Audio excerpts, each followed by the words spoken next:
200 പടക്കവും 2 ഗുണ്ടും. ഞാൻ ഓരോ ക്ലാസ്സിലും പലവട്ടം പഠിച്ചുവെന്നു മാത്രമല്ല, സ്കൂൾ മാറി മാറി പഠിച്ചിട്ടുമുണ്ട്. 2 വട്ടത്തിൽ കൂടുതൽ ഒരു ക്ലാസ്സിലിരിക്കാൻ ഒരു സ്കൂളുകാരും സമ്മതിക്കാറില്ല. 2 വട്ടം തോറ്റു കഴിയുമ്പോൾ അപ്പന് കത്തുവരും. താങ്കളുടെ മകൻ്റെ TC കൊണ്ടുപോയിക്കൊള്ളൂ. ഇനിയിപ്പോൾ സ്കൂളിൽ വന്ന് TC വാങ്ങിക്കാനുള്ള സമയം വറീദിനില്ലെങ്കിൽ വീട്ടിലേക്ക് കൊടുത്തു വിട്ടോളാം എന്നും എഴുതിയിട്ടുണ്ടാവും കത്തിൽ. എങ്ങനെയെങ്കിലും എന്നെ സ്കൂളിൽ നിന്ന് പറഞ്ഞു വിടണം, അത്രയുള്ളൂ. പഠിക്കില്ല എന്ന കുഴപ്പമുണ്ട്, പുറമേ മഹാകുസൃതിയും മാഷന്മാർ എന്നെക്കുറിച്ച് അപ്പനോട് പറയുന്നത് കേട്ടിട്ടുണ്ട്. ഇരിങ്ങാലക്കുട ഗവൺമെൻറ് ബോയ്സ് ഹൈസ്കൂളിൽ 8ാം ക്ലാസ്സിൽ പഠിക്കുന്ന കാലം. വൈലോപ്പിള്ളി ശ്രീധരമേനോനാണ് ഹെഡ് മാഷ്. പഠനത്തിൽ പിറകിലാണെങ്കിലും പ്രായത്തിൽ മറ്റു കുട്ടികളെക്കാൾ മുന്നിലായതുകൊണ്ട് ഞാനാണ് സ്കൂൾ ലീഡർ. മുൻവർഷങ്ങളിൽ എനിക്കൊപ്പം പഠിച്ചവർ അപ്പോൾ ക്രൈസ്റ്റ് കോളേജിൽ പ്രീ ഡിഗ്രിക്കാണ്. കോളേജിൽ മിക്ക ദിവസവും പഠിപ്പ് മുടക്ക് സമരമുണ്ടാവും. സ്കൂളിൽ വൈലോപ്പിള്ളി മാഷ് സമരം സമ്മതിക്കില്ല. ഇതെന്നെ സംബന്ധിച്ച് വലിയ സങ്കടമായിരുന്നു. കാരണം എൻ്റെ അതേ പ്രായക്കാർ ക്ലാസ് ഇല്ലാതെ പാടത്തും പറമ്പിലുമൊക്കെ കളിച്ച് രസിച്ച് നടക്കുമ്പോൾ ഞാൻ ക്ലാസ് മുറിയുടെ തടവിൽ കഴിയണം. ഇതിൽ നിന്ന് രക്ഷപ്പെടാനുള്ള വഴി ഞാൻ തന്നെ കണ്ടെത്തി. ക്രൈസ്റ്റിലെ സമരക്കാരെ ഞങ്ങളുടെ സ്കൂളിലേക്കും കൊണ്ടുവരിക, എന്നിട്ട് സ്കൂൾ വിടിയിക്കുക. പഠിപ്പ് മുടക്കുള്ള ദിവസങ്ങളിൽ കാലത്ത് ക്രൈസ്റ്റിൽ പോയി സമരക്കാരോട് പറയും, ഇവിടത്തെ കഴിഞ്ഞാൽ ജാഥ നേരെ ഞങ്ങളുടെ സ്കൂളിലേക്ക് പോന്നോട്ടെ. സ്കൂളിൽ ക്ലാസ് തുടങ്ങി അല്പം കഴിഞ്ഞാൽ 10-15 പേര് ജാഥയുമായി എത്തും. ഒന്നും അറിയാത്ത പോലെ ഞാൻ മാറി നിൽക്കും. സമരക്കാർ വൈലോപ്പിള്ളി മാഷോട് പറയും, സഹകരിച്ചാൽ മാഷിന് നല്ലത്, അതല്ല എങ്കിൽ. ഇത്രയും കേൾക്കുമ്പോഴേക്കും മാഷിന് പേടിയാവും. ഈ അവസരം നോക്കി ഞാൻ മാഷിൻ്റെ ചെവിയിൽ പറയും, കുഴപ്പക്കാർ പിള്ളേരെ മാഷേ, നമുക്ക് സഹകരിക്കാം, അതാ നല്ലത്. ആയിക്കോട്ടെ, കുട്ടികൾക്ക് പഠിക്കാൻ താല്പര്യമില്ലെങ്കിൽ പിന്നെ ഞാനായിട്ട് എന്തിനാ, ബെല്ലടിച്ചോളൂ. ഇതെല്ലാം കേട്ട് തൊട്ടപ്പുറത്ത് നിൽക്കുന്ന മാസപ്പടി, അതായത് സ്കൂളിലെ പ്യൂൺ, ചാടി വീണ് കൂട്ടമണി അടിക്കും. ഞാൻ സന്തോഷത്തോടെ വീട്ടിലേക്ക് ഓടും. ഓർമ്മയിൽ ഒരു ഓഗസ്റ്റ് 15. സ്കൂൾ ലീഡർമാർ ഏറ്റവും കൂടുതൽ ഷൈൻ ചെയ്യുന്ന ദിവസമാണ് ഓഗസ്റ്റ് 15. സ്വാതന്ത്ര്യദിനം ഏറ്റവും മനോഹരമായി അവരവരുടെ സ്കൂളിൽ ആഘോഷിക്കാൻ അവരെന്തും ചെയ്യും. സ്കൂൾ ലീഡർ ആയതുകൊണ്ട് ഞാനും ഇത് വലിയ വെല്ലുവിളിയായി തന്നെയാണ് എടുത്തിരുന്നത്. തൊട്ടടുത്തുള്ള സ്കൂളുകളിലെ ആഘോഷത്തേക്കാൾ എന്തുകൊണ്ടും മികച്ചതാവണം ഞങ്ങളുടെ ആഘോഷം. അതിനുവേണ്ടി പല പരിപാടികളും ഞാനും കൂടെയുള്ള കുട്ടികളും കൂടി പ്ലാൻ ചെയ്യും. ഒരു തവണ സ്വാതന്ത്ര്യദിനാഘോഷം പ്ലാൻ ചെയ്യുന്ന യോഗത്തിൽ വൈലോപ്പിള്ളി മാഷ് പറഞ്ഞു, ആഘോഷത്തിൽ പടക്കം പൊട്ടിക്കുന്ന ഏർപ്പാട് ഒരു കാരണവശാലും പറ്റില്ല. പടക്കമില്ലാതെ എന്താ ആഘോഷം? ഞാൻ പറഞ്ഞു, മാഷേ, തൊട്ടപ്പുറത്തുള്ള സ്കൂളിലെ ആഘോഷത്തിൽ പടക്കമുണ്ട്, കുറച്ച് ഓലപ്പടക്കമെങ്കിലും ഇല്ലാതെ. ഇതുതന്നെയാണ് കുട്ടി നിങ്ങൾ കഴിഞ്ഞ വർഷവും പറഞ്ഞത്. എന്നിട്ട് ഓലപ്പടക്കത്തിനിടയിൽ ഗുണ്ട് വെച്ച് പൊട്ടിച്ചു. ഇനി അത് നടക്കില്ല. മാഷ് വഴങ്ങുന്ന മട്ടില്ല. ഇല്ല മാഷേ, ഇനി ഗുണ്ട് പൊട്ടിക്കില്ല, പക്ഷേ ഓലപ്പടക്കം വേണം. ഞാൻ ഭവ്യത ഭാവിച്ചു. എൻ്റെ കൂടെയുള്ളവരും ഇതിനെ പിന്താങ്ങി. അതോടെ വൈലോപ്പിള്ളി കടുംപിടുത്തം ഉപേക്ഷിച്ചു. ശരി, അങ്ങനെയെങ്കിൽ ഞാനൊരു കാര്യം പറയാം, 100 ഓലപ്പടക്കം, അതിൽ കൂടുതൽ വേണ്ട. എന്നിട്ട് എൻ്റെ നേർക്ക് തിരിഞ്ഞിട്ട് പറഞ്ഞു, ഇന്നസെൻ്റ് വേണമെങ്കിൽ ഇക്കാര്യം എഴുതിയെടുത്തോളൂ, മറക്കാതിരിക്കാൻ. വേണ്ട മാഷേ, എനിക്ക് ഓർമ്മയുണ്ട്, ഞാൻ പറഞ്ഞു.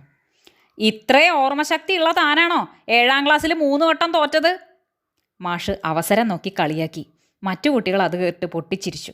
മാഷ് തുടർന്നു, 8 മണിക്ക് പതാക ഉയർത്തൽ, ആ സമയത്ത് 100 ഓലപ്പടക്കം പൊട്ടിക്കണം. ഒരു സംശയമുണ്ട് എന്ന് പറഞ്ഞ് ഞാൻ ചോദിച്ചു, മാഷേ, പൊട്ടാത്തതുണ്ടെങ്കിൽ എണ്ണം തികയ്ക്കാനായിട്ട് കുറച്ച് പടക്കം അധികം കരുതുന്നതിൽ വിരോധം ഉണ്ടാവുമോ? ഇത് മാഷിന് പിടിച്ചില്ല. കുട്ടി കുറച്ചു നേരം പുറത്തു നിൽക്കൂ എന്ന് പറഞ്ഞ് എന്നെ ചർച്ചകളിൽ നിന്ന് ഒഴിവാക്കി. എന്തായാലും ആ ദിവസം വന്നു, ഓഗസ്റ്റ് 15. കുറച്ചു നേരം മാഷിൻ്റെ പ്രസംഗം, അത് കഴിഞ്ഞ് പതാക ഉയർത്തും. അപ്പോൾ പടക്കം പൊട്ടിക്കണം. സ്കൂളിനോട് ചേർന്നൊരു മാന്തോട്ടമുണ്ട്, അവിടെയാണ് പടക്കം പൊട്ടിക്കുന്നത്. പടക്കം വാങ്ങലും പൊട്ടിക്കലും എൻ്റെ ഡ്യൂട്ടിയാണ്. 100ൻ്റെ സ്ഥാനത്ത് 200 പടക്കം വാങ്ങിയിട്ടുണ്ട്. പോരാത്തതിന് 2 ഗുണ്ടും. പടക്കം ഒന്നിച്ചു പൊട്ടുമ്പോൾ മാഷുക്ക് എണ്ണാൻ പറ്റില്ലല്ലോ. പടക്കം പൊട്ടിത്തീർന്നയുടൻ ഗുണ്ടും പൊട്ടും. അതുകൊണ്ട് അതും കണ്ടുപിടിക്കാൻ പറ്റില്ല. ഞാൻ തീക്കൊള്ളിയുമായി കാത്തിരുന്നു. വൈലോപ്പിള്ളി മാഷ് പതാക ഉയർത്താൻ തുടങ്ങി. കുട്ടികൾ കൈയടിച്ചു. ഞാൻ പടക്കത്തിന് തിരികൊടുത്തു. പടക്കം പൊട്ടിത്തീർന്നപ്പോൾ മാഷ് എന്നെ രൂക്ഷമായി നോക്കി. ഇത് 100 അല്ലല്ലോ. അപ്പോഴും എൻ്റെ ശ്രദ്ധ വേറെ കാര്യത്തിലാണ്. പടക്കം പൊട്ടിത്തീർന്നിട്ടും ഗുണ്ട് പൊട്ടിയില്ലല്ലോ. പടക്കം പൊട്ടിത്തീർന്ന ആശ്വാസത്തിൽ വൈലോപ്പിള്ളി മാഷ് നിൽക്കുമ്പോൾ ദേ പൊട്ടി ഗുണ്ട്. ഠോ ഠോ. അസംബ്ലി പിരിച്ചുവിട്ടിരിക്കുന്നു.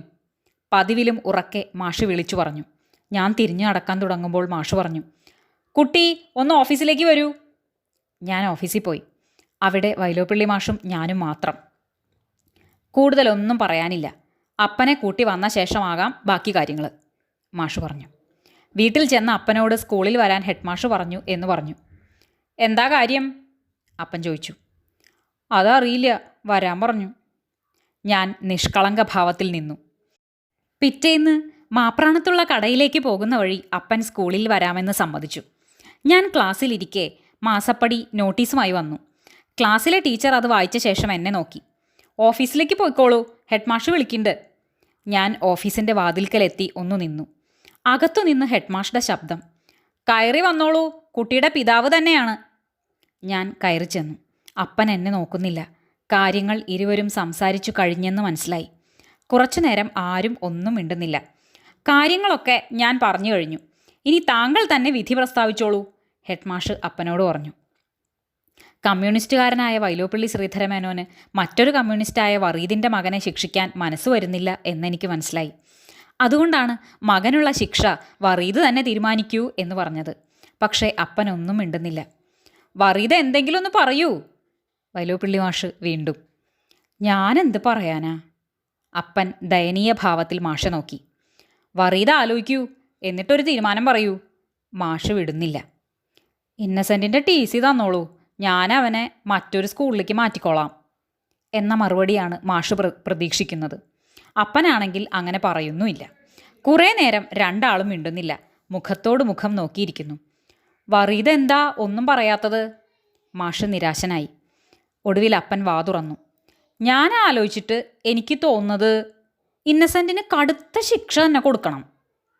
അത് വറീദ് തന്നെ തീരുമാനിച്ചോളൂ, മാഷ് കൈ കഴുകി. ഒരു കാര്യം ചെയ്യാം, ജീവിതത്തിൽ അവൻ ഇനി ഗുണ്ട് പൊട്ടിക്കില്ല എന്ന് 100 വട്ടം എഴുതിക്കാം. അപ്പൻ ശിക്ഷ വിധിച്ചു. TC ഇപ്പോൾ ചോദിക്കുമെന്ന് വിചാരിച്ചിരുന്ന മാഷ് അത് കേട്ടതും ചിരിക്കണോ കരയണോ എന്നറിയാത്ത അവസ്ഥയിലായി.